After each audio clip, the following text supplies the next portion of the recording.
Hello and welcome to this video, and in this video I'm going to be showing my appreciation for the father of modern drumming, I would say, Tony Williams. One of the greatest drummers in history, a huge influence on jazz, a huge influence on fusion, but also a huge influence on drumming. So what I'm going to be doing in this video is I'm going to try and go through a sort of history of Tony with the important albums, but I'm also going to pull out the albums that personally influenced me as well, just to get my own spin on that, because there's so much out there about Tony Williams. I also want to get a little bit into the technical stuff of what he did, and also culturally what he did, you know, in the wider scheme in terms of the history of jazz fusion. So Tony Williams was born in 1945. So he seems to emerged very young. He's like a prodigy on drums. At first people spot, and his family spot, his incredible feel and unique approach to drums, and he's put in touch with a drummer called Alan Dawson that then teaches Tony very well. Tony then gets an incredible grasp of drum technique, but Tony's an innovator. He's got his own way of doing it. He's really studying, I would say, four drummers. There's people out there said he got a lot from Buddy Rich, of course, as many drummers did, but he was also into Art Blakey, Philly Joe Jones, and Max Roach. And he almost had a theory that each of those drummers was coming from a certain angle. So Max Roach was really coming from a sort of technical angle. Art Blakey was really coming from a sort of swinging groove angle. And there's a lot of evidence out there that he really mastered these styles. And I think later on Elvin Jones as well. He mastered those styles, and he could do incredible impersonations of those drummers, but somehow he took all that and put it together, and he's not an amalgamation of that. Tony Williams emerges in his mid-teens as a true innovator on drums, and he gets spotted. He gets spotted by Jackie McLean, the great alto sax player. As soon as he's playing with Jackie McLean, he then gets spotted by Miles Davis, and he's brought into the Miles Davis quintet. Miles not only sort of supports Tony and gives him free rein, but he's almost like led by Tony at that point. And this is one of the greatest quintets, all full of very young people in their early 20s. But at this point, Tony Williams is in his late teens. And so he joins the Miles Davis group. At this time, he's also, you know, he's making his own solo album, Lifetime, which is almost like free jazz. He plays on Out to Lunch by Eric Dolphy, one of the masterpieces. So this guy emerges in the early 60s just leading the way. For many drummers, it's the album Four and More, the live album in 1964 he makes, and it's just the speed and fluidity of his playing, incredibly fast ride cymbal patterns, and this just blows away the drum world. Now, me personally, I never heard that album when I was younger, right? So I never got that bit of Tony Williams, all right? If I had, I would have been quite shocked, because later I picked it up. In my adult, you know, I've been playing for a while, you know, in my adult, you know, hood, I went out and got Four and More, and I was quite surprised. You know, God knows what would have happened if I'd have heard that at 15 years old. But I missed that bit of Tony. My drummer in from the 60s in terms of jazz drummers was Elvin Jones. That was the guy I was listening to loads, you know, from that period. So I didn't get Tony from that Miles Davis quintet thing. Once we get to the mid to late 60s, that quintet starts to change, and they start to become really innovative, exploring what you could call a time no changes way of approaching jazz. I did pick up later, this wasn't the first Tony Williams album I heard, but later I picked up this one, Miles Smiles. I would say that's one of the great albums from this period. You know, Tony's no longer playing blindingly fast and all over the place, and he's exploring space a lot more, polyrhythms, and also he's straightening the time. You know, whereas most drummers would keep time. If you listen to Elvin, he keeps time with his left foot on the hi-hat on 2 and 4. A 1, 2. Whereas Tony would go sort of blurring the time with his left foot. So and that would actually suck out some of the swing. I mean, he swings hard, but it's a stronger 8th note pulse. This is really setting up the sort of bed for fusion. This is a fantastic album. And then he brings out Nefertiti, Sorcerer. These are all incredible albums. Then Miles in the Sky, all masterpieces. I've just done a video on Miles Davis for Sea of Tranquility. Go over there and check that out. Feed Kilimanjaro, and you could hear the rock influence slowly coming in. So, you know, at this time now, Tony Williams is really exploring how to integrate rock drum beats into jazz. Loads of drummers are doing it, but the fact is they're not doing it very well. Tony Williams has got it nailed. He's able to bring the straight eighth note pulse in, that straight rock feel, but still by using polyrhythms, have the exploratory and expressive nature of jazz. When I was very young in my teens, I got this album. This was the album for me. It wasn't Miles in the Sky or Feed Kilimanjaro. It was this album where I heard Tony Williams straightening the pulse in the Miles Davis group, bringing electric pianos, electric influence. This was the album I grew up on. This is also a fantastic album. This actually came out in the 70s, I think in 1978. And if these are outtakes, they're absolutely incredible.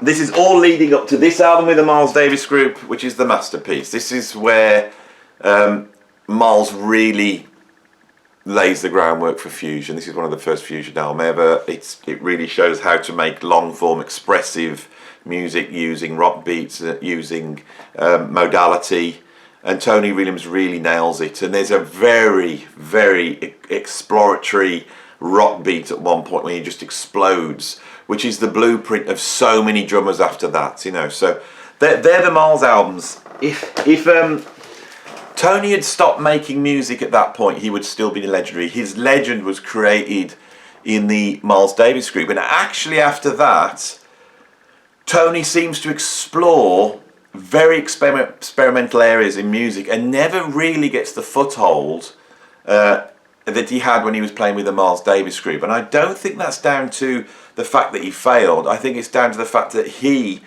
was more interested in pursuing the more experimental areas of fusion rather than doing a sort of Herbie Hancock and, you know, doing Headhunters and getting hit records. So he leaves the Miles Davis group in '69 and he forms his own band with John McLaughlin. Sorry, John McLaughlin, I'm really trying my best. John McLaughlin and Larry Young, which is sort of, arrangement-wise, is like a organ trio, like a Wes Montgomery, Jack McDuff type organ trio, guitar, organ, drums, no bass. But what they're doing is completely not like Wes Montgomery. And again, this band, the Tony Williams Lifetime, is a very important band. I've talked about it so much on this channel. When I read about Tony Williams' Lifetime, which was just after I got to the Mavish Orchestra, there was no albums available. I couldn't get the two important albums, Emergency or Turn It Over. I just couldn't get them. I eventually went down to London and I went into a shop and they had a whole ton of imports, and I picked up this. This was my Tony Williams album. It's called Once in a Lifetime, and it's basically Emergency and Turn It Over all crammed together on a double album with just a couple of tracks missing here and there. So I got the whole you know, mind-blowing experience of Tony Williams' Lifetime. And of course this had a ton of liner notes, so it was great for me, you know, back in the 80s where you really hard to get information. Tony Williams' Lifetime, absolutely incredible. One of the loudest bands, one of the most out there, free jazz, rock, funk, psychedelia. You've got Tony singing completely out of tune. You've got like the incredible post-Coltrane sort of, you know, harmony of Larry Young, these great big shafts of harmony coming through. You've got John McLaughlin right at the beginning of going into interstellar space with the guitar. The problem with Tony Williams' Lifetime, it was never properly recorded, so I don't think we have a proper document of what that band was like. Bill Laswell did do a remix of the second album, Turn It Over, which features Jack Bruce, and that's I don't think that was actually released, but it's widely available. You'll find it on YouTube. If you really want to hear what Tony Williams' Lifetime would have sounded like properly recorded, go and check that out. But of course, Tony Williams' lifetime never had any real success. They weren't managed properly. And so they sort of, they have an influence and an impact, but they don't have that commercial success. John McLaughlin then goes off, forms the Mahavishnu, and really that cements what fusion is. Tony Williams then carries on with Lifetime. He makes a couple of albums that I found very, very strange. Some people absolutely love them, but I found them very experimental, very strange. Around about the mid-70s, he then puts another version of the Tony Williams Lifetime together and makes this album. He makes a couple of albums, actually, which feature Alan Holdsworth on guitar. They're absolute masterpieces, Essential, and that is a very important album for me there. It's one of the great fusion albums of all time.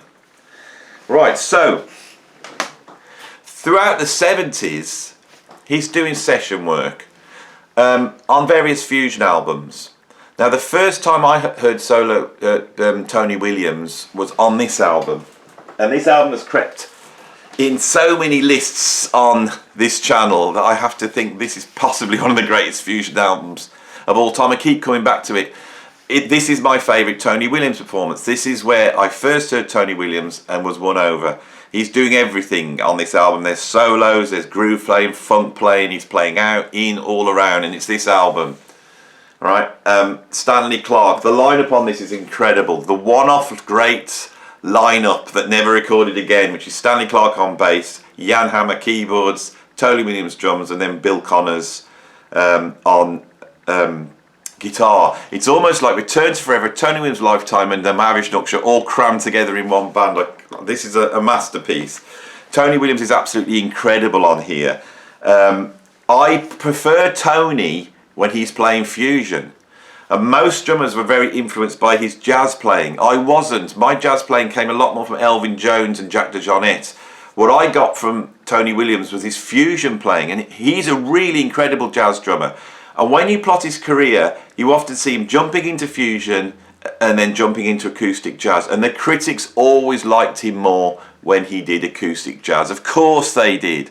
You know, the conservative-minded idiots that they often are not able to really perceive what this guy is doing. But for me, it was this album that cemented it for me.